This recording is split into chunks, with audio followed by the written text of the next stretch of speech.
भारतामध्ये डॉक्टर बाबासाहेब आंबेडकरांनी जे उभं केलेलं जे संविधान आहे त्या भारतामध्ये डॉक्टर बाबासाहेब आंबेडकरांनी जे उभं केलेलं जे संविधान आहे त्या मैं महाराष्ट्र नवनिर्माण सेनेच्या अध्यक्षांना म्हणजेच माननीय श्री राज ठाकरेजींना मी विनंती करते की त्यांनी या विराट सभेला संबोधित करावं.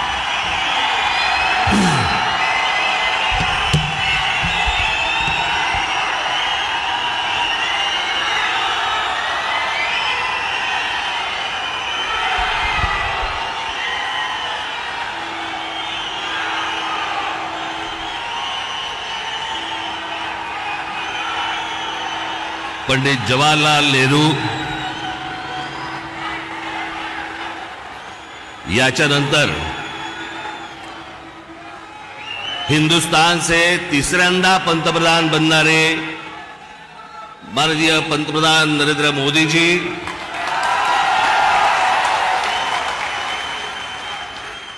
सन्माननीय व्यासपीठ आणि माझ्या जमलेल्या तमाम हिंदू बांधवांनो, भगिनींनो आणि मातांनो,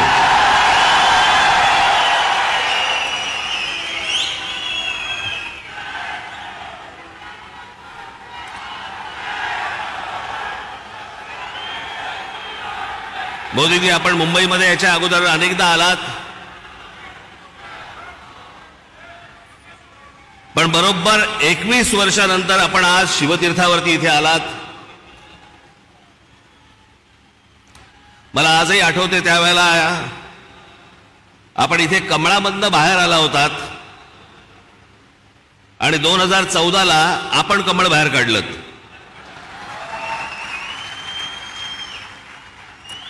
मी आज फार वेळ काही भाषण करणार नाही. आपल्याला सगळ्यांना मोदीजींचं भाषण ऐकायचंय. गेल्याच महिन्यामध्ये माझं इथे भाषण झालेलं आहे. 3 टप्प्यामध्ये फक्त बोलणार आहे मी. त्यातला 1 टप्पा झालेला आहे. त्याचा पहिला टप्पा होता मोदीजींची पहिली 5 वर्ष. त्या टप्प्यावरती जे बोलायचंय ते 2019 साली बोलून गेलोय.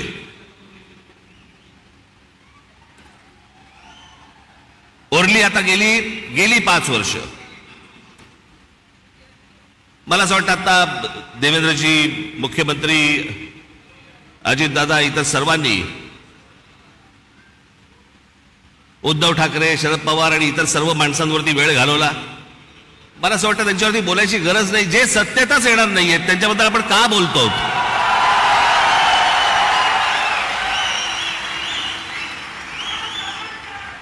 काही आवश्यकताच नाहीये त्या लोकांची. मला असं वाटतं की अनेक अशा योजना ज्या गेल्या 5 वर्षामध्ये झाल्या, मी त्या दिवशी माझ्या सभेमध्ये म्हटलं होतं, टीकेच्या वेळेला टीका, समर्थनाच्या वेळेला समर्थन, प्रशंसेच्या वेळेला प्रशंसा. पण काही गोष्टी अशा आहेत की जे माझ्या आता गेल्या काही सभांमधून मी उद्धृत केल्या की 90च्या दशकामध्ये जे एक प्रकरण घडलं सगळ्यात मोठं ते म्हणजे बाबरी मशिदीचं. हजारो कारसेवक तिकडे उत्तर प्रदेशमध्ये गेल्यावरती तिथे मुलायम सिंग यादवच्या लोकांनी, पोलिसांनी तिकडे आमच्या कारसेवकांना ठार मारले, सरयू नदीमध्ये प्रेतं फेकून दिली. ते चित्र काही माझ्या डोळ्यासमोर कधी गेलं नाही. आणि ज्यावेळेला बाबरीचा ढाचा पडला त्याच्यानंतर ते राम मंदिर बनवू मनात असं आलं होतं की कधी हे बनणार नाही बहुधा. पण मोदीजी, मी आपल्याला खरोखर धन्यवाद देतो की आपण होतात म्हणून ते राम मंदिर होऊ शकलं.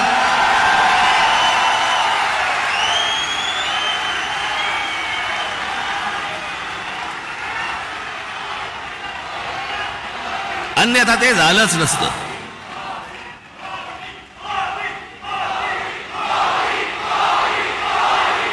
जेव्हापासून मी पूर्वीचा इतिहास, भारताचा स्वातंत्र्य नंतरचा इतिहास जेव्हापासून बघतोय तेव्हापासून एक गोष्ट कानावरती पडायची सगळ्या बाजूनी, या देशातलं 370 कलम काश्मीरमधलं रद्द झालं पाहिजे. इतक्या वर्षात जी गोष्ट होऊ शकली नाही ती नरेंद्र मोदीजींनी त्यांच्या पंतप्रधान पदाच्या कारकिर्दीमध्ये ती करून दाखवली. आज त्याच काश्मीरमध्ये जाऊन तुम्ही जमीन घेऊ शकता, जागा घेऊ शकता. तो एक भारताचाच एक भाग आहे हे आत्ता सिद्ध झालं.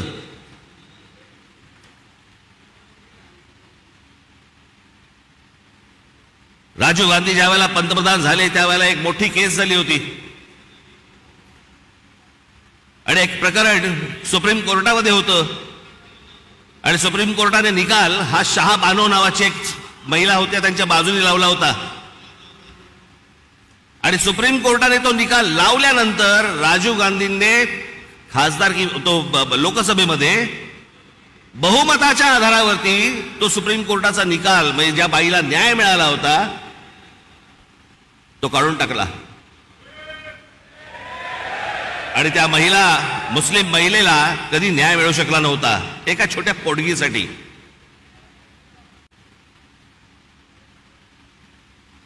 पण मोदीजींनी ती एक गोष्ट करून दाखवली की तो ट्रिपल तलाक तलाक तलाक तलाक तो कायदाच रद्द करून टाकला आणि हिंदुस्थानातल्या सगळ्या जेवढ्या मुस्लिम महिला आहेत त्यांच्यामध्ये एक समाधानाचं वातावरण झालं की रात्री आपला नवरा आला, शुद्धीत आहे का बेशुद्धीत आहे माहित नाही, पण समजा उद्या तलाक तलाक तलाक बोलला तर करायचं काय पुढे. पण तो विषयच बंद करून टाकला. मला असं वाटतं की हे अनेक गोष्ट अन्नधान्य पुरवण्यापासून लस देण्यापासून अनेक गोष्टी झाल्या, पण मी ह्या सगळ्या गोष्टींना सर्वात धाडसी निर्णय मानतो. ही गोष्ट करून घेणं इतकी वर्ष जी होऊ शकली नाही ती गोष्ट मला असं वाटतं करून घेणं हे मला असं वाटतं की सगळ्यात महत्वाची गोष्ट आहे असं मला वाटतंय. अनेक योजना राबवल्या गेल्या अनेक वर्षांमध्ये. आज मोदीजी मी फक्त आपल्या समोर उभा आहे पुढच्या 5 वर्षासाठी. या पुढच्या 5 वर्षामध्ये आमच्या सर्वांच्या महाराष्ट्राच्या आपल्याकडनं अनेक अपेक्षा आहेत. त्या मला फक्त अपेक्षा आपल्या समोर फक्त बोलून दाखवायच्या आहेत. याच्यापेक्षा मला कुठचंही लंबचौडं भाषण नाही करायचंय. त्यातली पहिली अपेक्षा आहे की गेले अनेक वर्ष खितपत पडलेला मराठी भाषेला अभिजात भाषेचा दर्जा मिळावा. ही गोष्ट आपण पंतप्रधान झाल्यानंतर मराठीला तो सन्मान मिळेल अशी मी मोदीजींकडे अपेक्षा व्यक्त करतो आणि ती होईल, तितक्याच धाडसाने ती होईल अशी मला खात्री आहे.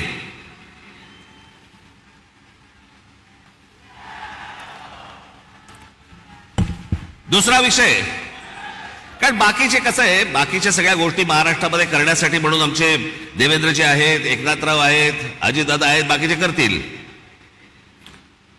पण या देशाच्या अभ्यासक्रमामध्ये या देशावरती साधारणपणे 1000 वर्ष परकीयांनी राज्य केलं, पण त्या 1000 वर्षामधली 1400 वर्ष हे मराठा साम्राज्य होतं या संपूर्ण हिंद भूमीवरती. त्या मराठा साम्राज्याचा इतिहास हा शालेय शिक्षणामध्ये मुलांना लहानपणापासून शिकवला जावा की जेणेपासून हा देश कसा उभा राहिला हे या अख्ख्या देशातल्या मुलांना आणि भविष्यातल्या पिढ्यांना कळेल. तिसरी गोष्ट,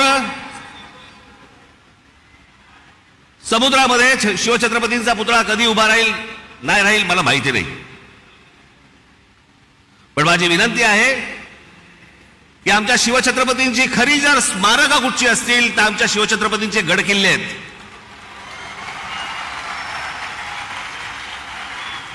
आणि या गड किल्ल्यांना पूर्वीचं ऐतिहासिक वैभव प्राप्त करून देण्यासाठी म्हणून आंतरराष्ट्रीय दर्जाची एक समिती नेमावी. भविष्यातल्या येणाऱ्या पिढ्यांना, या देशातल्या पिढ्यांना कळेल की आमचा राजा कोण होता आणि त्यांनी काय इतिहास गाजवला हे त्या आमच्या गडकिल्ल्यांवरनं कळेल. याच्यासाठी म्हणून आपल्याकडनं गोष्ट व्हावी अशी माझी अपेक्षा आहे.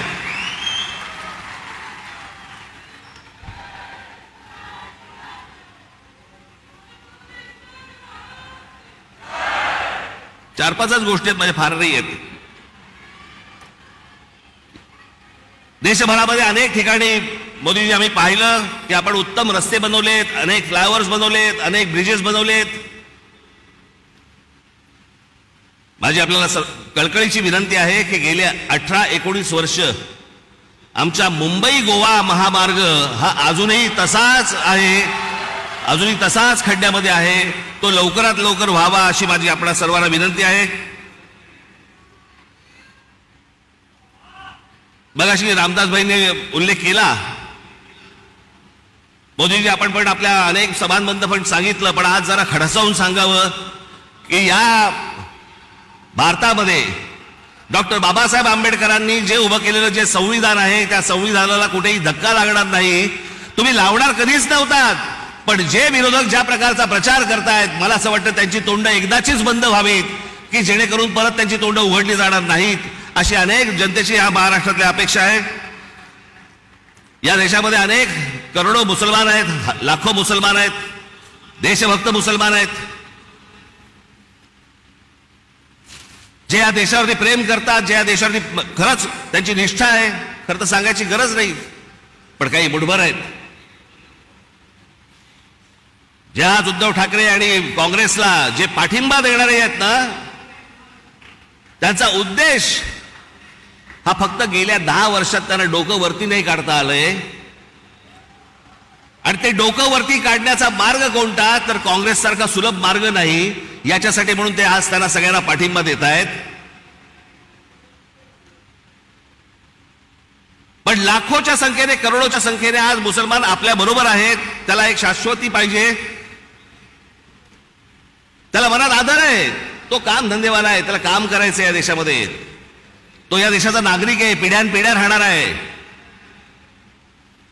पण मला असं वाटतं की हे जे मुठभर आहेत, हे ओवेसी सारख्या ज्या अवलादी आहेत, यांच्या मागून फिरणारे जे लोक आहेत, यांचे जे अड्डे आहेत, हे अड्डे एकदा तपासून घ्या. तिथे माणसं घुसवा, देशाचं सैन्य घुसवा आणि हा देश एकदा कायमचा सुरक्षित करून टाका. म्हणजे आमच्या आया बहिणींना याच्यापुढे देशामध्ये फिरताना कोणत्याही प्रकारचा त्रास इथे होणार नाही, अशी मी आशा अपेक्षा बाळगतो.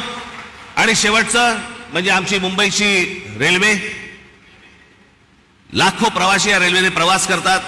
या प्रवास करणाऱ्या रेल्वेच्या संपूर्ण यंत्रणेवरती आपण केंद्र सरकारने आपण बारीक लक्ष द्यावं, जास्तीत जास्त त्याच्यासाठी पैसे द्यावे, जास्तीत जास्त ती यंत्रणा चांगली कशी होईल याच्यासाठी म्हणून आपण पाहावं. एवढ्याच फक्त मी आज अपेक्षा आपल्या समोर घेऊन आलो होतो.